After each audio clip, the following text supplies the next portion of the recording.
Hello friend, hi, this is your guide. Welcome to UPSC perseverance. आज हम यहाँ पे पर्सनालिटीज़ के बारे में देखते हैं, जो हमारा आर्ट एंड कल्चर का पीटी 365 का जो पार्ट बचा था उसके बारे में। इससे पहले मैं आपको बताना चाहता हूँ कि अगर आपने मेरे चैनल को सब्सक्राइब नहीं किया होगा तो आप मेरे चैनल को सब्सक्राइब, लाइक, कमेंटिंग, शेयर कर सकते हो। आपको कुछ डाउट या कुछ सजेशन वगैरह होंगे आपके, सो आप कमेंट सेक्शन में मुझे कमेंट कर सकते हो। आपके कमेंट ही मेरे लिए मोटिवेशन का काम करते हैं। और मुझे पता चलता है कि मतलब मुझे क्या इम्प्रूवमेंट वगैरह करना चाहिए। So do comment in the comment section.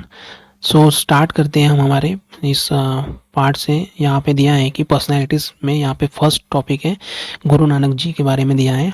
ये रिसेंटली 550th बर्थ मतलब 550वीं बर्थ एनिवर्सरी यहाँ पे गुरु नानक की सेलिब्रेट की गई है। गुरु नानक ये फाउंडर थे, फर्स्ट गुरु ऑफ सिखिज़्म के, और फाउंडर भी थे, और ये फर्स्ट गुरु थे सिखिज़्म। जो सिखिज़्म ये है धर्म है उनके। और यहाँ पे ये बॉर्न हुए थे 1469 में तालवंडी राय बोए। सॉरी फॉर द प्रोनाउंसिएशन, मुझे एग्जैक्ट प्रोनाउंसिएशन नहीं पता इसका। और ये रिनेम किया गया था लेटर में ननकाना साहिब, ये नियर लाहौर में है। उसके बाद में यहाँ पे 1499 में इन्हें मतलब एनलाइटमेंट प्राप्त हुआ था, मतलब मिला था, ज्ञान की प्राप्ति हुई थी। उसके बाद में यहाँ पे ये इन्होंने गॉड कॉल का मतलब हुआ, मतलब गॉड का मतलब बुलावा हुआ, और डेडिकेटेड किया इन्होंने himself completely to the services of the humanity, मतलब ह्यूमैनिटी में अपना पूरा जो जीवन था वो डेडिकेट कर दिया। उसके बाद में यहाँ पे इन्होंने उनके कुछ प्रीचिंग टूर्स किए इन्होंने, मतलब अपना ज्ञान का मतलब यहाँ पे अलग अलग जाके प्रसार किया। टूर उदासिस बोलते हैं, टू स्प्रेड हिज मैसेजेस, मतलब उनका जो भी ये थी नॉलेज था वो शेयर करने के लिए उन्होंने ट्रैवल किया अलग अलग पार्ट में।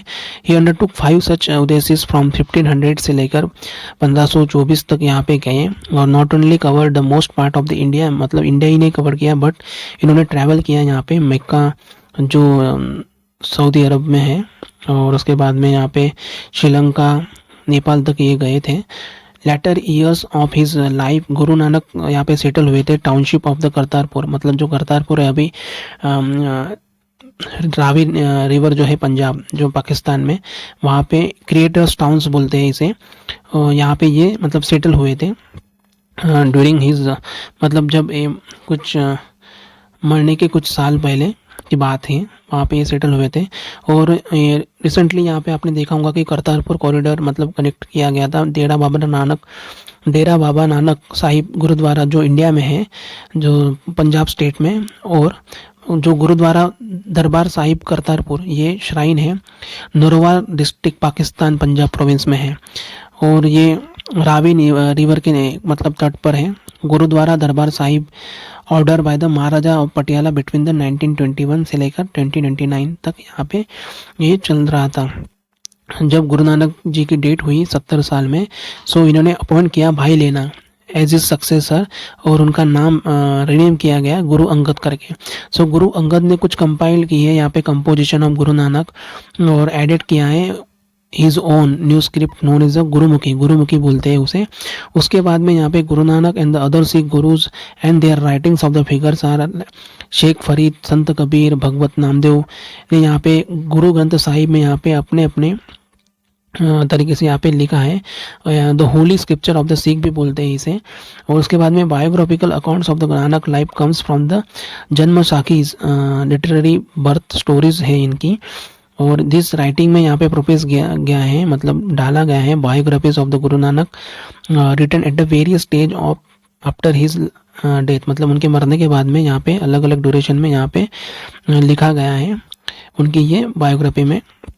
उसके बाद में टीचिंग्स क्या थी, ये बिलीव करते थे गॉड इज़ अ फॉर्मलेस, निरंकार, मतलब जो भगवान होता है उसका कुछ मतलब कोई रूप नहीं होता है।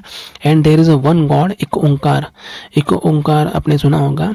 और ये जो गॉड होता है dwells in the every one of his creation, that all human being can have direct access to the God without the need of any ritual and priest.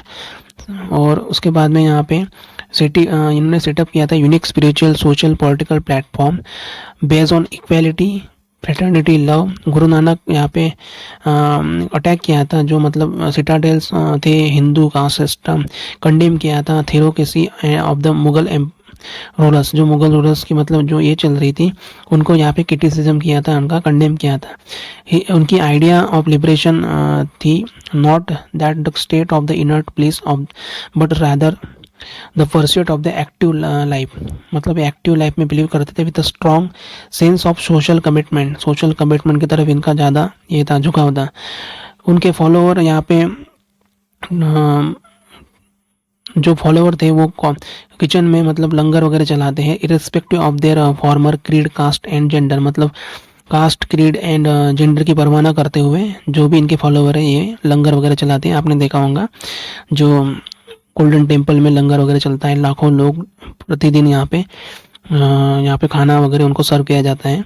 उसके बाद में यहाँ पे गुरु नानक ने यहाँ पे फाउंड किया था 3 पिलर्स थे सिखिज्म के, नाम जपना मतलब मेडिटेशन करना गॉड का थ्रू रिसाइटिंग चंटिंग सिंगिंग द्वारा, और constant remembers followed by the deep study and compression of the God names and virtues, मतलब जो गॉड का नाम वगैरह है उनके वर्च्यूज का मतलब पालन वगैरह करना।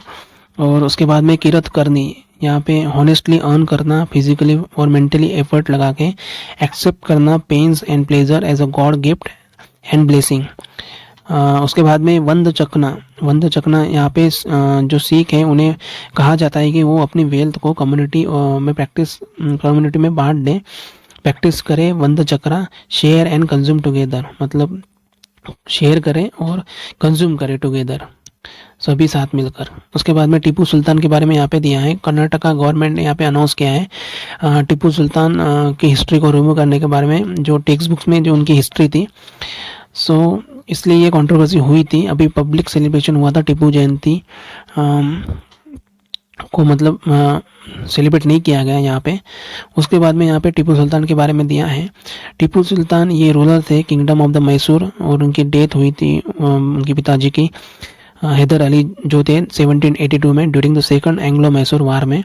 उसके बाद में टीपू सुल्तान यहाँ पे जाने जाते हैं फियरलेस तरीके से, टाइगर ऑफ द मैसूर के नाम से उन्हें जाना जाता है। ये ब्रिलियंट मिलिट्री स्ट्रेटेजिस्ट थे और मतलब 17 साल की जो ड्यूरेशन था उनका, उस ड्यूरेशन में उन्होंने बहुत सारे अचीव किए। सीरियस चैलेंजेस जो हुए थे ईस्ट इंडिया कंपनी की तरफ से उन्हें फेस किया गया था।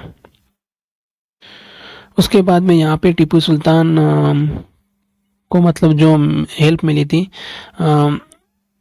जो हेल्प की गई थी Nizam of the Hyderabad and Marathas in the 4th Anglo Mysore war, जो ईस्ट इंडिया कंपनी को, और लड़ाई लड़ी गई थी यहाँ पे टीपू के खिलाफ में यहाँ पे, और इन्हें टीपू को मतलब डिफीट किया गया था एंड मार दिया गया था 4 मई 1799 में।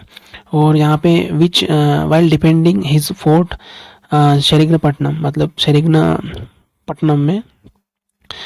और यहाँ पे टीपू जाने के बाद में वेलेसी ने इम्पोज किया subsidiary alliance on the reinstated Wadiyar king and Mysore become the client state of the East India Company. So ये टीपू सुल्तान के बारे में था। उसके बाद में यहाँ पे अचीवमेंट क्या थे टीपू सुल्तान की, ट्रेड में इन्होंने बिल्ड की थी नेवी बहुत पावरफुल थी और सपोर्ट करते थे ये ट्रेड एंड कमीशन किया जाता था state commercial corporation to set up the factories के लिए। एग्रीकल्चर बहुत अच्छे तरीके से मॉडर्नाइज तरीके से करते थे और टैक्स लगाया जाता था for developing waste land, built irrigation infrastructure, repair old dams, promote agriculture manufacturing and sericulture, मतलब ऐसे तरीके से यहाँ पे एग्रीकल्चर की जाती थी, डैम्स बनाए जाते थे, प्रमोट करते थे मैन्युफैक्चरिंग को एंड सेरिकल्चर को। उसके बाद में डिप्लोमेसी पे भी इसका मतलब बहुत अचीवमेंट इन्होंने किया था और he earn the trust of the various international allies such as French के साथ में मतलब इनके अच्छे संबंध थे, Amir of Afghanistan and the sultan of Turkey, इन सभी के साथ में ये इनके अच्छे रिश्ते थे। To assist him in his fight against the British, मतलब इनको सपोर्ट किया गया था इनके द्वारा, जो ये फ्रेंच थे, Amir of Afghanistan, sultan of Turkey थे। Moreover he was the founder of the member Jacobian club of Mysore के ये फाउंडर थे that serve all allegiance to the French. Administration कैसा था इनका, he plan a liberty tree in Seringapatam, और declare किया था हिमसेल्फ सिटीजन टीपू, खुद को, और खुद को मतलब यहाँ पे इन्होंने सिटीजन्स करके डिक्लेयर किया था एज अ टीपू। और देयर इज ऐसा एविडेंस मिला है यहाँ पे टीपू के बारे में, persecuted Hindus and Christian. There is also evidence that patronise Hindu temples and priest and gave them grant in the gift. So यहाँ पे ग्रांट वगैरह दिया जाता था इनको हिंदू टेम्पल्स द्वारा, और गिफ्ट वगैरह दिए जाते थे। उसके बाद में यहाँ पे रीजंस दिए for his image as a tyrant, मतलब ऐसा टायरेंट इमेज क्यों बनी थी इनकी वाली, अच्छी मतलब ब्रिटिश अकाउंट में यहाँ पे James Kirkpatrick and Mark Wilks ने यहाँ पे प्रेजेंट किया है Tipu Sultan as a tyrant. Various historians like Irfan Habib and Mohibbul Hasan ने यहाँ पे आर्गो किया गया है। ये जो ऑथर थे स्ट्रॉन्ग वेस्टेड इंटरेस्ट थे इनके वाले, मतलब प्रेजेंट करने के मतलब इनको ऐसा प्रेजेंट किया था as a strong wasted as him as a tyrant, as a both author and as a part of the war against Tipu Sultan, were closely connected to the administration of the Lord Cornwallis and Richard Wellesley.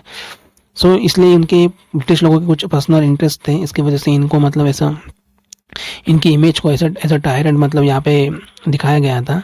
और territorial ambitions, religious policies थी इनकी टीपू की, और raided Kodagu, Mangaluru and Kochi. In all this places he seen as a tyrant वो burn down entire towns and villages, मतलब बहुत सारे शहर और विलेज इन्होंने तबाह किए थे। Hundreds of temple and churches and forcibly converted to Hindus.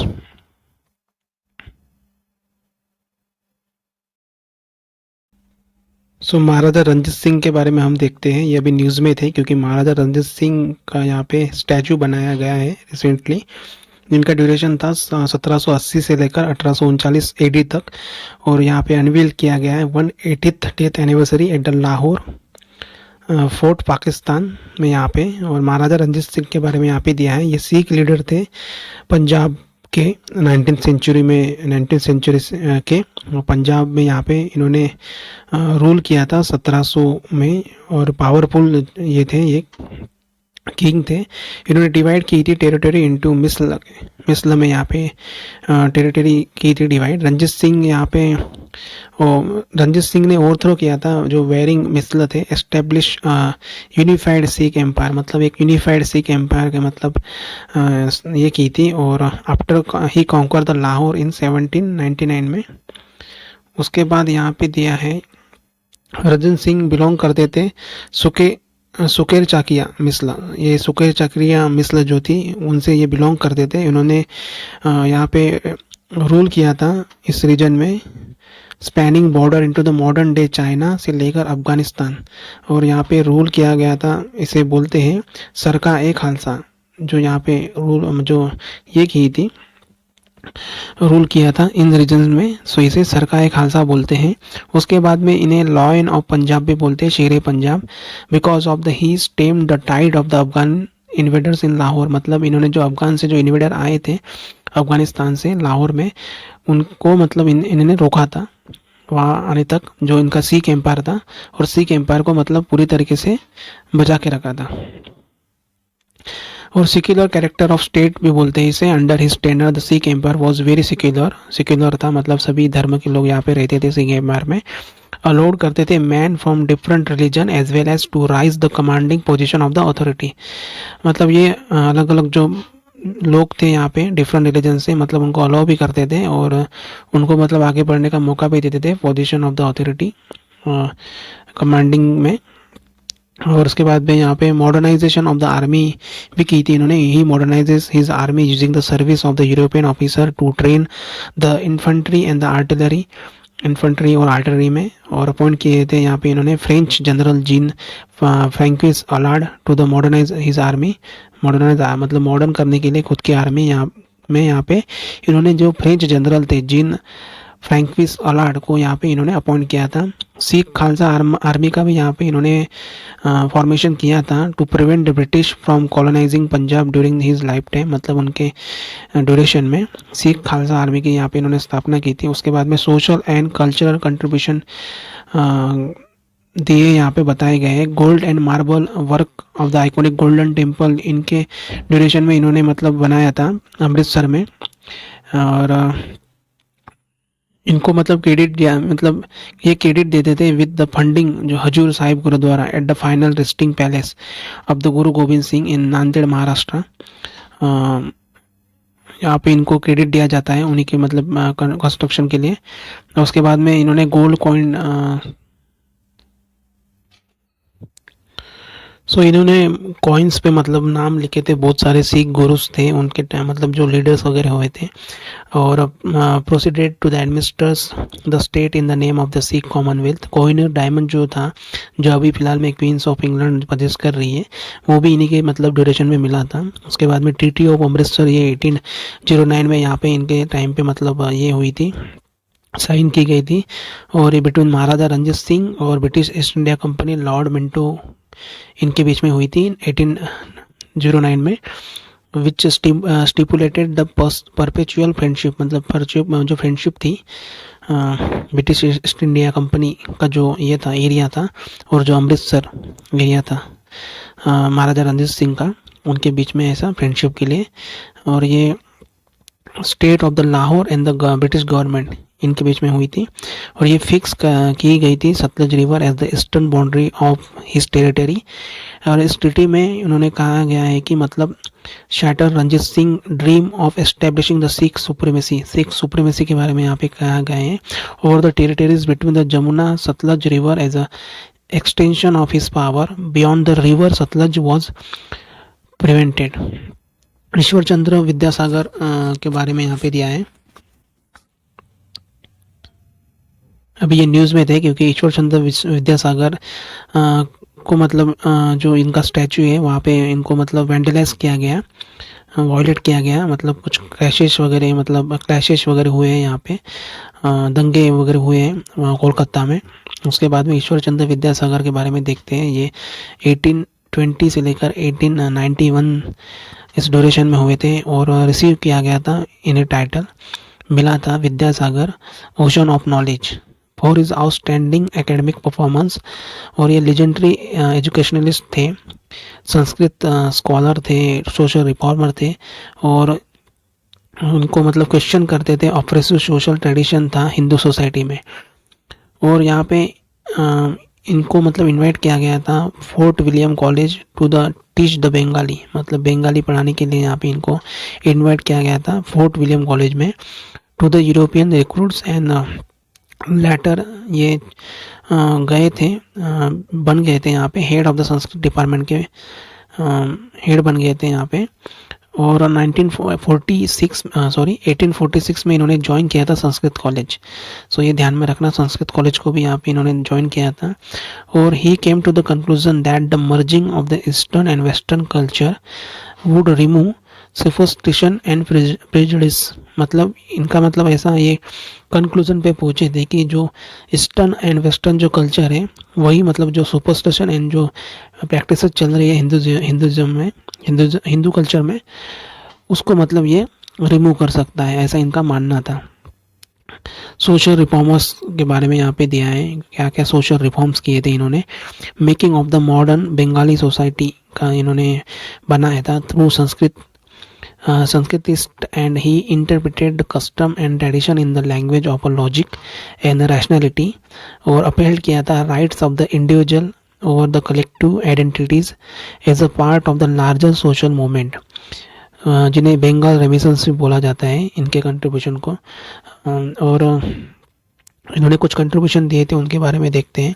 Campaigns चलाए थे विडो रीमैरिजेस के मतलब जो खिलाफ मतलब रीमैरिज के लिए कैंपेन्स चलाए थे यहाँ पे, मतलब विडो की रीमैरिज होनी चाहिए, फिर से मतलब पुनर्विवाह होना चाहिए जो विधवा लोग होते हैं। उसके बाद में यहाँ पे 1854 में यहाँ पे इन्होंने मतलब शुरुआत की campaign for the widow remarriage by writing against the practice in the Tattvabodhini पत्रिका। तत्वबोधिनी पत्रिका में यहाँ पे इन्होंने मतलब राइटिंग्स लिखना चालू किया था और विडो रीमैरिज का कैंपेन यहाँ पे चलाया गया था इनके द्वारा 1854 में। उसके बाद में ही चैलेंज द ब्राह्मणिकल अथॉरिटीज़, मतलब जो ब्राह्मणिकल अथॉरिटीज़ थे उनका मतलब इन्हें मतलब सामना करना पड़ा था एंड प्रूव करना पड़ा था widow remarriage is a sanction by the Vedic scripture. He discovered a stanza from the Parashara Samhita. इन्होंने मतलब दिखाया था यहाँ पे an ancient legal text which favour widow remarriage. तो इन्होंने बताया था कि मतलब पराशर संहिता में ऐसा लिखा गया है कि विडो रीमैरिज हो सकती है। सो ये ब्राह्मणिकल जो अथॉरिटीज थे इनको इन्होंने ये दिखाया था। उसके बाद में 1855 में he file a petition before the government and seeking legislation, और इन्होंने अलो किया था विडो रीमैरिज और he finally resulted in the passing of the widow remarriage act. यहाँ पे पास किया गया 1856 में। और इन्होंने शादी भी की थी उनकी खुद की जो सन थे Narayan Chandra to an adolescent widow के साथ में इन 1870 में। इन्होंने मतलब जो खुद इनके जो पुत्र थे उनकी शादी एक विडो से कराई थी 1870 में, एग्जाम्पल सेट करने के लिए समाज में, ताकि पता चल सके कि विडो रीमैरिज हो सकता है। Admission to backward caste after the joining the Sanskrit college 1846 he went against the convention to the admit students from the lower caste to study the Sanskrit. और यहाँ पे इन्होंने भगवता पुराण को आर्ग्यू किया था that there was no direct prohibition in the shastra against the Shudra studying in Sanskrit. Campaign चलाए थे अगेंस्ट पॉलीगामी, जो मतलब पॉलीगामी होती थी, मतलब यहाँ पे बहुत सारी शादी होती थी, एक से ज़्यादा शादी को पॉलीगामी बोलते हैं। और यहाँ पे कुलीन ब्राह्मण्स में through the movement did not result in the legislation, it's social impact was considerable. मतलब जो इनके जो एफर्ट थे वो कंसिडर यहाँ पे किए गए थे।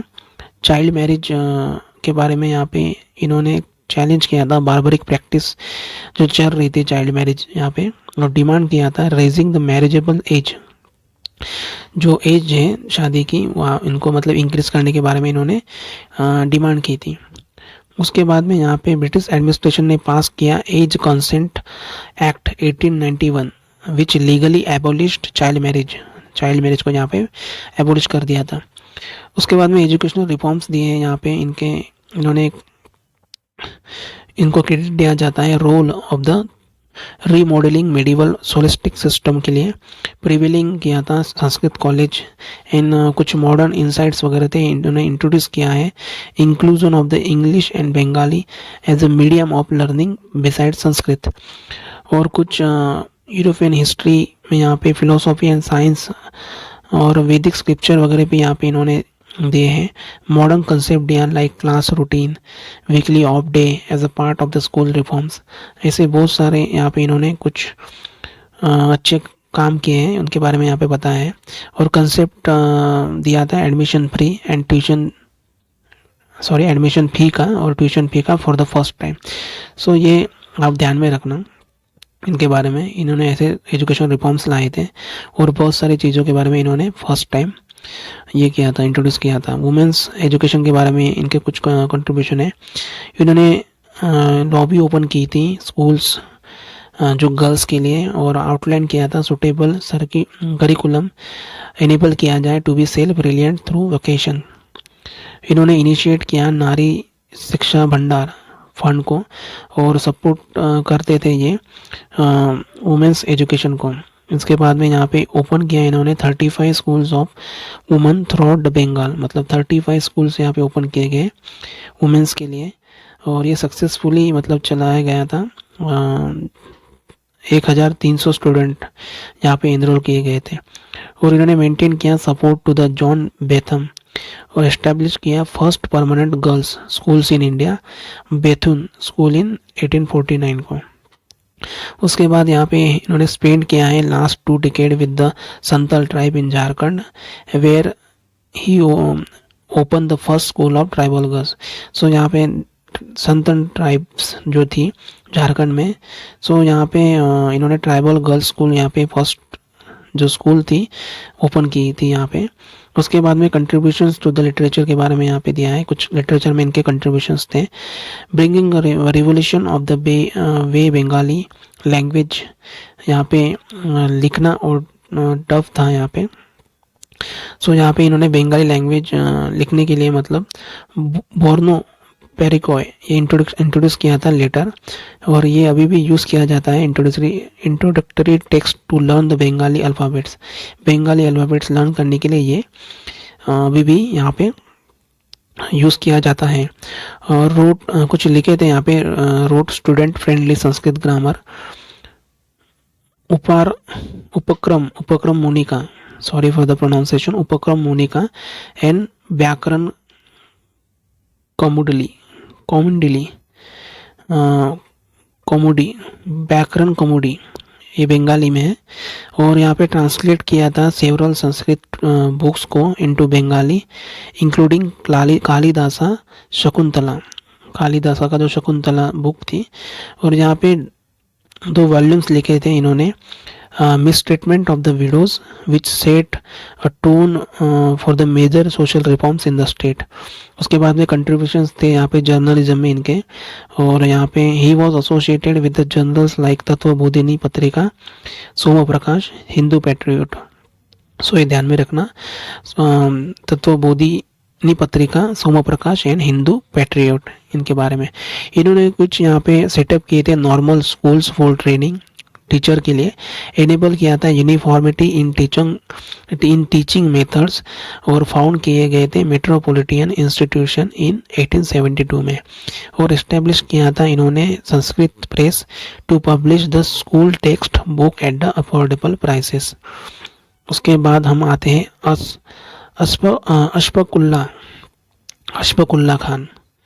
अशफाकुल्ला खान के बारे में देखते हैं। अभी ये न्यूज़ में थे क्योंकि उत्तर प्रदेश कैबिनेट ने यहाँ पे अप्रूव किया है proposal to set aside ₹234 crore.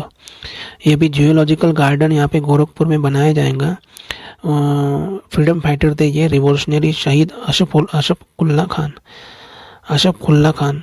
सो अशफाकुल्ला खान के बारे में यहाँ पे दिया है।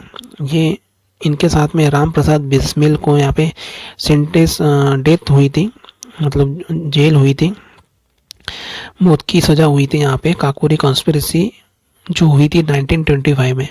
इनका जन्म हुआ था अक्टूबर 22, 1900 में इन शाहजहाँपुर उत्तर प्रदेश में। उसके बाद में यहाँ पे ये डिजेक्ट किए गए थे as a youth and was disappointment when the Gandhi called of the non-cooperation movement। so यहाँ पे इन्होंने मतलब इसका विरोध किया गया था, डिसअपॉइंट हुए थे। और इन्होंने यहाँ पे he felt dwindling faith in the non violent strategy, मतलब ये नॉन वायलेंट स्ट्रेटजी में ये बिलीव करते थे। और started to believe that freedom from shackle of the colonialism called more radical method का ये ज़्यादा यूज़ करते थे और बिलीव करते थे इसमें, रेडिकल मेथड में। नॉन कॉपरेशन मूवमेंट में इनका कुछ बिलीव नहीं था। और हम जो आज़ादी है, जो कॉलोनियल रोल चलता था यहाँ पे ब्रिटिश ईस्ट इंडिया कंपनी का और ब्रिटिश गवर्नमेंट का, सो ऐसे इसी तरीके से ये छीनी जा सकती है। सो ऐसा इनका मानना था। उसके बाद में यहाँ पे इन्होंने कंपोज किए हैं पोएम्स उर्दू में एंड कुछ हिंदी लैंग्वेज में under the pen names Warsi and Hazrat. 1920 के बीच में अशफाकुल्ला खान एंड राम प्रसाद बिस्मिल ने यहाँ पे फाउंड किया था हिंदुस्तान रिपब्लिक एसोसिएशन। लेटर इसका नाम बदलकर Hindustan socialist Republic association HSRA रख दिया था। और यहाँ पे इन्होंने पब्लिश किया था इनका मैनिफेस्टो, उसका नाम था the revolutionary in 1925। The revolutionary करके इनका ये मैनिफेस्टो था। और ये stated that the immediate object of the revolutionary party in domain of the politics to establish a federal republic of the United States of India। और इन्होंने organise किया था आर्म्ड रेवोल्यूशन। सो ये इसके बाद पढ़ते हम काकोरी कॉन्स्पिरेसी के बारे में। ये 1925 में हुई थी। आर्म रॉबरी यहाँ पे हुई थी और काकोरी एक्सप्रेस को यहाँ पे लूटा गया था। रॉबरी कैरिड आउट हुई थी और इसमें बिस्मिल थे, अशफाकुल्ला खान थे और 10 अदर रिवोल्यूशनरी यहाँ पे इन्होंने ट्रेन को मतलब रोका था और ये पूरा कैश वहाँ से चुरा कर ले भागे थे। इसके बाद में यहाँ पे ट्रायल्स हुआ 1.5 साल तक और ये एंडेड हुआ 1927 में, जहाँ बिस्मिल खान और राजेंद्र लाहिरी एंड रोशन सिंह को यहाँ पे डेथ की मतलब सज़ा सुनाई गई and other were given life sentence, मतलब बाकी लोगों को लाइफ सेंटेंस की यहाँ पे उम्र कैद की सज़ा हुई। उसके बाद में यहाँ पे विनायक दामोदर सावरकर के बारे में देखते हैं। अभी ये न्यूज़ में थे, इनका 136 बर्थ एनिवर्सरी हुआ और इनको मतलब रिनाउंड फिलोसोफर भी बोलते थे। और वीर सावरकर के बारे में देखते हैं, इनका ड्यूरेशन है 1883 से लेकर 1966। इनको मतलब ये एक इंडिपेंडेंस एक्टिविस्ट थे ये, और पॉलिटिशियन थे, लॉयर थे, राइटर थे और फॉर्मुलेटर ऑफ द हिंदुत्व फिलोसॉफी के ये फाउंडर थे। उसके बाद में इनके कुछ काम दिए, इनके कुछ वर्क्स वगैरह यहाँ पे दिए। इंडियन वार ऑफ इंडिपेंडेंस 1857, इनको यहाँ पे ब्रिटिश लोगों ने बैन किया था। इन्होंने एक बुक लिखी थी यहाँ पे, Hindutva, written in Ratnagiri jail में, जब रत्नागिरी जेल में रखे थे, और Hindu Pad Padshahi Joseph Mazzini. So various aspect of Savarkar के बारे में यहाँ पे दिया है। ये फ्रीडम फाइटर बोलते थे इन्हें। इन्होंने इस्टेब्लिश किया था मित्र मेला और लेटर इसे रिनेम किया गया था अभिनव भारत, और इसका इन्फ्लुएंस था members to the fight for the absolute political independence of India, मतलब एब्सोल्यूट पॉलिटिकल इंडिपेंडेंस चाहिए था, मतलब पूरी तरीके से आज़ादी चाहिए थी, पूरी आज़ादी इंडिया को मिल सके। ये इसका ये था इन्फ्लुएंस था, अभिनव भारत मेला जो लगा करते थे और इसे बहुत सारे लोग फॉलो करते थे। अभिनव भारत मेला और मित्र मेला ये चलाया जाता था सीक्रेटली, और ये एसोसिएटेड था इंडिया हाउस से जो इंग्लैंड में था, और इनको अरेस्ट किया था 1910 में और इनको छोड़ दिया था, मतलब इस यहाँ पे जेल में मतलब डाला गया था, सेलुरल जेल में, अंडमान एंड निकोबार आइलैंड में यहाँ पे डाला गया था, जो काल कोठरी होती है, काला पानी की शिक्षा इन्हें हुई थी और इन्हें छोड़ दिया था 1921 में, रिलीज़ किया था। इसके बाद इन्होंने फाउंड किया रत्नागिरी हिंदू सभा यहाँ पे फाउंड की थी, और ये प्रिजर्व करती थी एंशिएंट इंडियन कल्चर को, और इनके कुछ वर्क्स थे in the direction of the social welfare. और लेटर इन्होंने ज्वाइन किया था स्वराज पार्टी जो तिलक ने फॉर्म की थी। उसके बाद में यहाँ पे और ये फियर्स क्रिटिक्स थे इंडियन नेशनल कांग्रेस के and it's acceptance of the Indian partitions. Hindutva ideology के ये मतलब ये फॉलोवर थे, और यहाँ पे इन्होंने रिस्पांस दिया था मुस्लिम लीग। सावरकर ने यहाँ पे ज्वाइन किया था हिंदू महासभा को, और ये पॉपुलराइज टर्म दिया था Hindutva to create the collective Hindu identity as an essence of Bharat India, advocated for the validating religious myth, blind faith against the taste of the modern science, therefore was a rationalist and a reformers। इन्होंने serve किया था as a president of the Hindu Mahasabha 1937, और endorse किया था the idea of India as a Hindu Rashtra की ये स्थापना कर मतलब मानते थे ऐसा होना चाहिए, और अपोज किया था क्विट इंडिया स्ट्रगल जो 1942 में हुआ था। कुछ सोशल रिफॉर्म्स थे इनके। He was a strong critic of the caste system which was decided on the basis of birth. 1930 में यहाँ पे इन्होंने first pan Hindu Ganeshotsav start किया था। Festivities would be mark by the kirtans rendered by the untouchables से related ये। उसके बाद में इन्होंने इनिशिएट किया सेवरल टेम्पल मूवमेंट महाराष्ट्र में, वेयर द अनटचेबल्स वेयर रिकरेज to pray Patit Pavan temple in Ratnagiri, मतलब अनटचेबल्स थे, शूद्र पीपल लोग थे, उनको मतलब यहाँ पे परमिशन नहीं थी टेम्पल्स वगैरह में एंट्री में। इसके खिलाफ यहाँ पे इन्होंने यहाँ पे एक मूवमेंट चलाया था। उसके बाद में यहाँ पे हिंदू महासभा के बारे में देखते हैं। हिंदू महासभा ये फॉर्म की थी 1907। ये पार्ट एस्टेब्लिश किया गया था safeguarding the issue of the Hindus के लिए।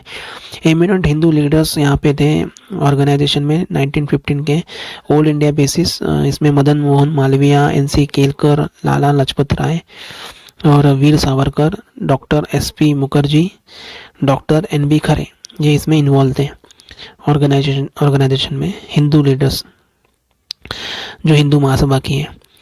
उसके बाद में यहाँ पे इन्होंने ये सपोर्ट नहीं करते थे ब्रिटिश रूल।